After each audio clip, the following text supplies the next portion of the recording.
Welcome back to Mishka's World Kitchen. This is episode 2. I hope you enjoyed last week's episode with the Croatian jagnjeći brodet, and I hope you made it. Yum! Got some good responses, so the recipe's there.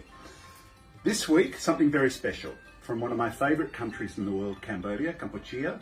I'm going to make the typical and very classic Amok fish Amok, which is different in many parts of Cambodia, but this is the traditional recipe I'm making. There will be a few shortcuts because you can't get all the proper ingredients all the time, but basically I'll show you the ingredients in close-up. And so we've made a paste here, or the krung. Okay, so we're now going to assemble the krung, or the curry paste that is the basis for this curry. So I've got about 5 thick slices of galangal, which is ginger, but you can use ordinary ginger, it's fine.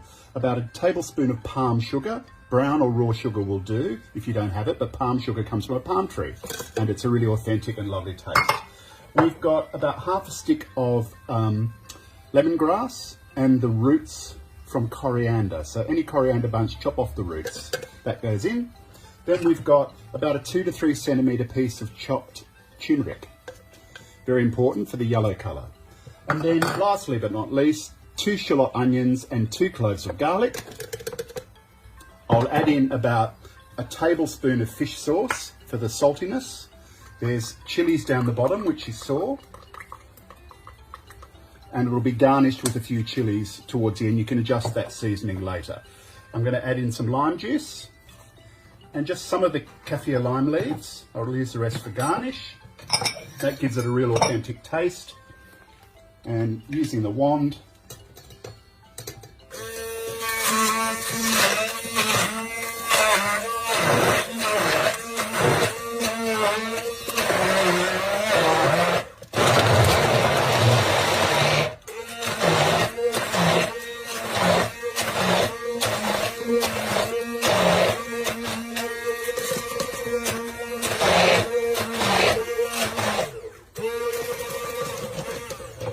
and there you have it. That's the krung. Now you can do that in a food processor or a blender, or with the wand, which I did, or a mortar and pestle. Now come in, have a look. We're going to marinate. I've got 2 ling fish fillets here, so any white fish will do. But this is ling. You can have monkfish or bassa. Don't use the pink fish or the dark fish. This is definitely a white fish recipe because it's only going to be steamed. Now the difference between this and other Thai curries or any other curries in the Southeast Asian area, or the former Indochina, is this one is more aromatic. And we use later on an egg or a couple of eggs in there, and that will turn it into a kind of a custard texture. So we put the fish and the paste together. And now we're going to add in a tin of coconut cream.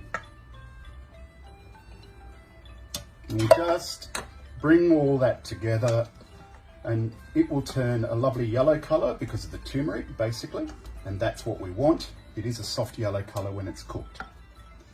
So just bring all that together and let it marinate for about half an hour. Now I've already got some rice on the go, and I've got my steamer, portable steamer. I'm just adding in now the yolk and the white of an egg into this mixture. This is what will turn it, this is a secret to turn it into a kind of a custard, frittata, junket kind of consistency. It took me the cooking lesson in Phnom Penh to actually get that part of the recipe. I was always guessing how did they get it to be thick. I was thinking corn flour or thickening agents, but it's an egg. So there you go. So we'll pull back now, and I've got just a little colander here and a steaming water. And all I'm going to do is spoon the mixture into this basket that I made. Now normally you'd make this with banana leaf, this basket, but it's tough to get them.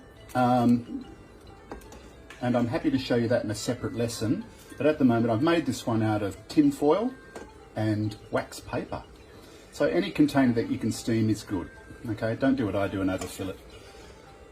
Now I'm going to put the lid on. We're going to steam that for 20 minutes. Well, I've taken the steamboat out, and if you come in close, I'll show you how it's plated up. So you can see I've just plated it up here with some coriander and some basil on top, a little bit of sambal there, some green, Asian greens, rice, a little bit of chili and some chopped nuts. And I'm going to finish it off with my favourite, as you know, Cambodia pepper. So thank you. I hope you can try this one. It really is delicious, very aromatic. Let me know what you think. See you next week. Bye.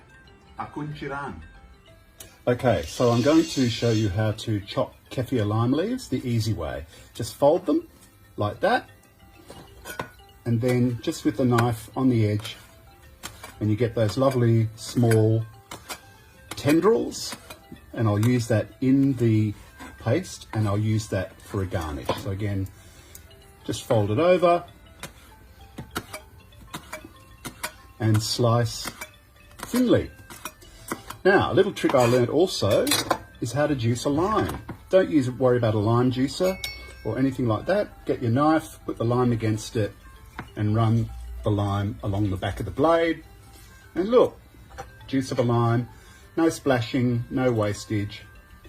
Cambodian style.